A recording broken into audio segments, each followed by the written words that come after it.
Rick Hong here for Hollywood First Look Features. Today, I am talking with the cast of Dash and Lily. Guys, I wanted to tell you congratulations. Okay, Dante, let me start with you. You know, you played Dash's best friend in the show, but what should viewers expect from Boomer? Man, well, exactly what's in the book. For me, I just wanted to make sure that he was exactly what you read. And for me, when I read books and I go watch the movie and sometimes it's not the same, it gets me. It gets me. So I just wanted to make sure that Boomer was energetic, he was fun, he was happy, he was that loyal, like, friend that everybody knows him to be, you know, and just give off that energy entirely, you know? You know, you play Langston, who is Lily's brother. He kind of helps out. So what should viewers know about Langston? Emphasis on kinda. He kinda helps out.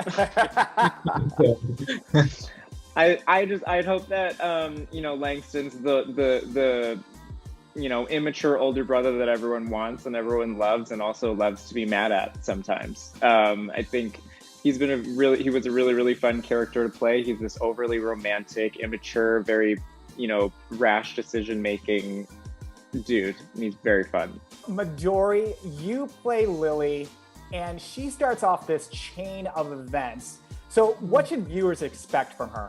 I think that whatever they expect, they will be surprised. I think that Lily in the first episode is very different than the Lily we meet on episode 8. And I think that they will be surprised.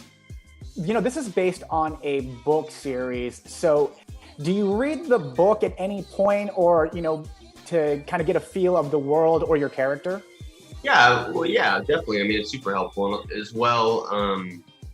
You know, we were making a version that was very similar, I think, to the book. So it was helpful to, like, I suppose, understand, like, the tone of the book. And to be able to, like, hopefully try and translate that as best as possible to the show. Yeah, I definitely did. And there was, gosh, it was fun because there were certain things from the book that I loved that didn't make it in. And one was my pet gerbil. And now I'm blanking on his name, my pet gerbil. Do you remember, Austin? It's a line, pet fuzzy something. Spazzy, maybe not, I don't know. But my pet gerbil. And I was like, why is this not in the TV show that she loved her pet gerbil? And so ultimately Joe was like, okay, fine, we could put it in, and we put it in the scene with the strand. But yeah, I liked seeing, because, you know, with the TV script, you have 8 episodes. So I liked seeing more and just seeing what else there was to explore. Well, what's really cool about this series is the backdrop of New York City during Christmas time. So Midori, how was it shooting there for the show? And I heard it was really cold. I liked being at home and working. That was fun, like being able to live in my studio and then go to work. But it was cool because every morning I would, you know, when I have the luxury of being picked up and brought to work, I would get out and be at, like, a completely different place. And a lot of the places were places that I hadn't seen before. Like, I hadn't been to Two Boots.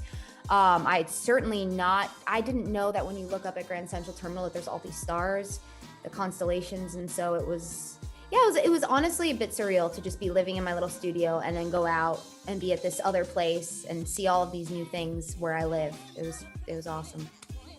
Well, I live in New York, so I'd experienced a few holidays in New York before, and also Langston kind of never leaves his room. So most of the time I was shooting in a warehouse in Brooklyn, which was lovely because I just got to wear sweaters and robes all day. But they did let me leave twice, which is very nice of them to let me outside. And Austin, how about for you? How was shooting in New York City? Because I imagine it's a lot different than walking around with zombies in Hotlanta. Sure. Yeah.